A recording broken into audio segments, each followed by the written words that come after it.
보아스가 룻에게 이르되 내 딸아 들으라. 이삭을 주우러 다른 밭으로 가지 말며 여기서 떠나지 말고 나의 소녀들과 함께 있으라. 그들이 베는 밭을 보고 그들을 따르라.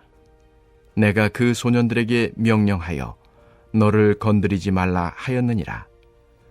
목이 마르거든 그릇에 가서 소년들이 길어온 것을 마실지니라 하는지라. 룻이 엎드려 얼굴을 땅에 대고 절하며 그에게 이르되 나는 이방 여인이거늘 당신이 어찌하여 내게 은혜를 베푸시며 나를 돌보시나이까 하니 보아스가 그에게 대답하여 이르되 내 남편이 죽은 후로 내가 시어머니에게 행한 모든 것과 내 부모와 고국을 떠나 전에 알지 못하던 백성에게로 온 일이 내게 분명히 알려졌느니라. 여호와께서 내가 행한 일에 보답하시기를 원하며 이스라엘의 하나님 여호와께서 그의 날개 아래에 보호를 받으러 온 내게 온전한 상 주시기를 원하노라 하는지라. 룻이 이르되 내 주여 내가 당신께 은혜 입기를 원하나이다. 나는 당신의 하녀 중에 하나와도 같지 못하오나 당신이 이 하녀를 위로하시고 마음을 기쁘게 하는 말씀을 하셨나이다 하니라. 식사할 때에 보아스가 룻에게 이르되 이리로 와서 떡을 먹으며 내 떡 조각을 초에 찍으라 하므로 룻이 곡식 베는 자 곁에 앉으니 그가 볶은 곡식을 주매 룻이 배불리 먹고 남았더라. 룻이 이삭을 주우러 일어날 때에 보아스가 자기 소년들에게 명령하여 이르되 그에게 곡식 단 사이에서 줍게 하고 책망하지 말며 또 그를 위하여 곡식 다발에서 조금씩 뽑아버려서 그에게 줍게 하고 꾸짖지 말라 하니라. 할렐루야. 말씀으로 하루를 여는 모든 성도님들이 하나님의 섭리 가운데서 감사함으로 나아가는 복된 하루가 되시기를 축복합니다. 사랑하는 성도 여러분, 오늘 말씀은 하나님께서 한 사람의 삶을 어떻게 돌보시는지를 매우 구체적으로 보여주는 장면입니다. 룻은 지금 아무것도 가진 것이 없는 상태입니다. 남편도 잃고 타국에서 보호자도 없이 살아가고 있는 상황이지요. 의지할 사람도 없고 미래에 대한 보장도 없습니다. 그래서 그녀가 선택할 수 있는 삶은 단 한 가지, 이삭을 줍는 삶이었습니다. 하루를 겨우 버텨내는 인생이지요. 그런데 아무것도 할 수 없다고 느끼는 그 자리, 바로 그때 하나님께서 일하고 계셨던 그 섭리가 비로소 눈에 보이기 시작합니다. 이미 오래전부터 하나님의 섭리는 준비되고 있었습니다. 룻이 나오미의 며느리가 된 것부터 모압을 떠나 베들레헴으로 돌아오게 하신 것까지 그 모든 과정이 사실은 하나님의 섭리 안에 있었습니다. 그러나 오늘 그 섭리가 비로소 룻의 눈에 보이기 시작한 것이지요. 룻이 보아스의 밭에 이르게 된 것은 사람의 눈에는 우연처럼 보이지만 하나님의 관점에서는 준비된 인도하심이 있었습니다. 우리가 보기에는 그저 그날 그 밭에 갔다라는 정도의 이야기일 수도 있지만 하나님은 이미 그 발걸음을 계획하고 계셨다는 것입니다. 하나님은 나오미 가정을 회복시키기 위해 이미 보아스를 준비해 두셨고 룻의 걸음을 그 자리로 인도하신 것입니다. 여러분, 오늘 우리의 삶도 이와 같지 않으십니까? 우리는 지금의 상황을 우연처럼 받아들일 때가 있습니다. 왜 하필 지금 이런 일이 생겼을까? 왜 내가 이 자리에 왔을까? 라고 생각하곤 합니다. 그러나 하나님을 믿는 우리는 그 우연 뒤에 있는 하나님의 섭리를 볼 수 있어야 합니다. 하나님은 우리의 걸음을 인도하시는 분이시기 때문입니다. 그리고 오늘 본문에서는 그 섭리가 눈에 보이는 은혜로 드러나기 시작합니다. 보아스는 룻에게 말하지요. 다른 밭으로 가지 말라. 내 밭에 머물러 있으라. 내 소녀들과 함께 있으라. 목마르거든 물을 마셔라. 여러분, 이것은 단순한 친절이 아닙니다. 이것은 보호입니다. 공급입니다.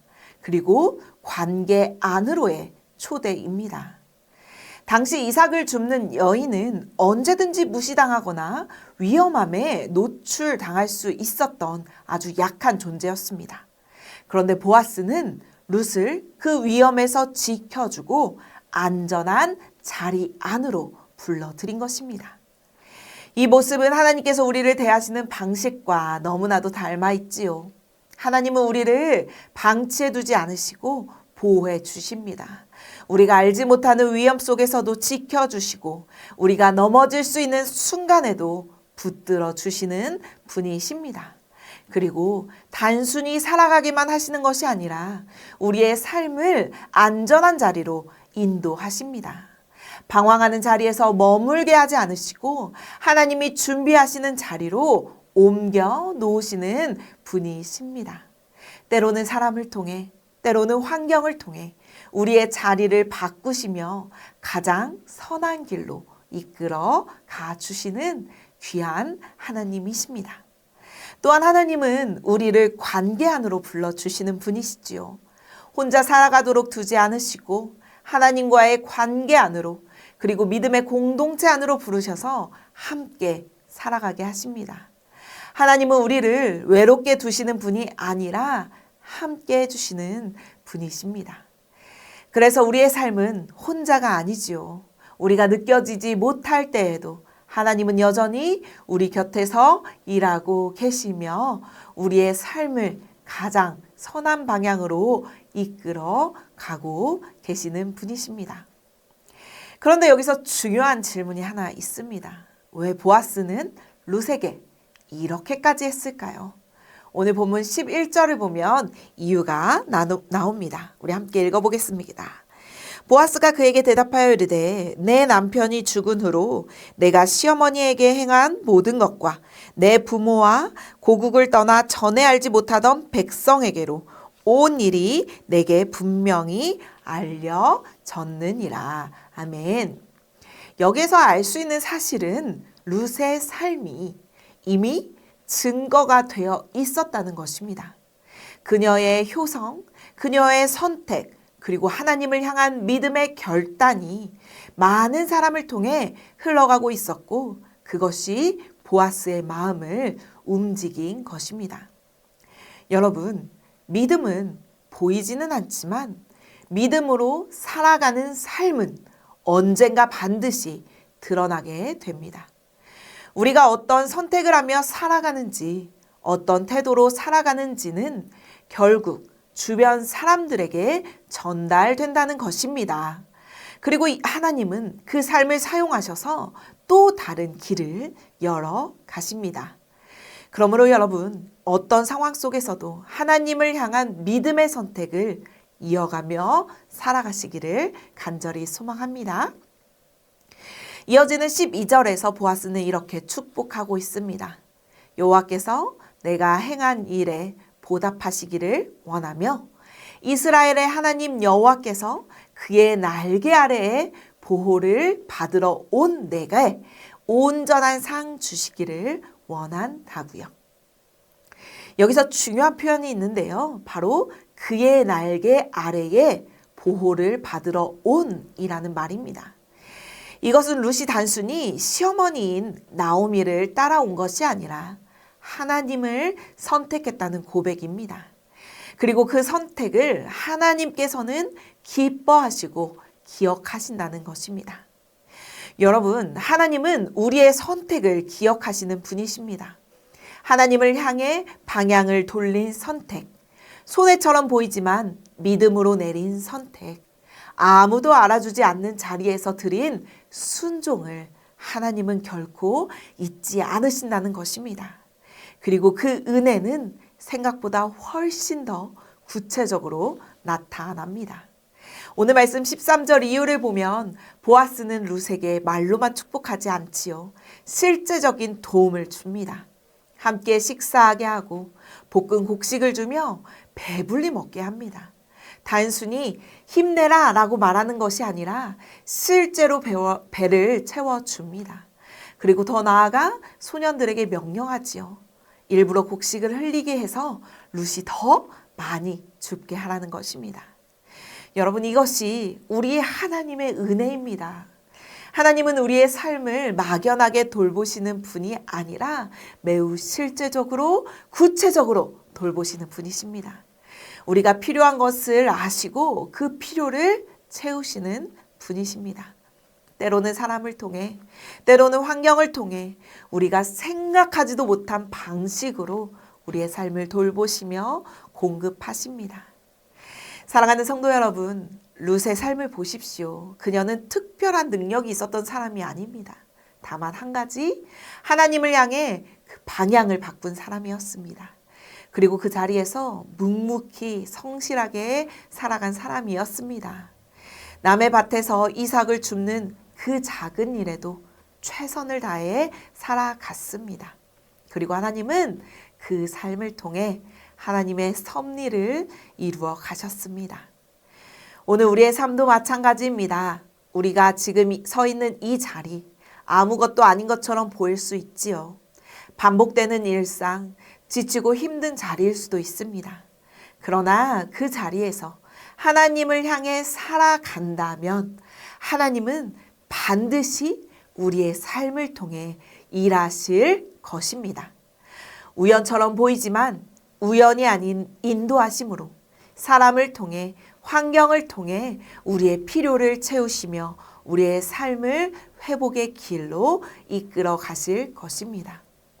혹 우리 가운데 신앙의 타성에 젖어 하나님과 세상 사이의 양발을 걸쳐두고 상황에 따라 선택하며 살아가고 있는 삶이 있다면 이 시간 다시 돌이키기를 원합니다. 하나님을 향한 믿음의 선택을 하며 살아가기를 간절히 소망합니다. 그래서 이제 이 자리에서 온전히 하나님께로만 향하는 우리가 되기를 간절히 소망합니다.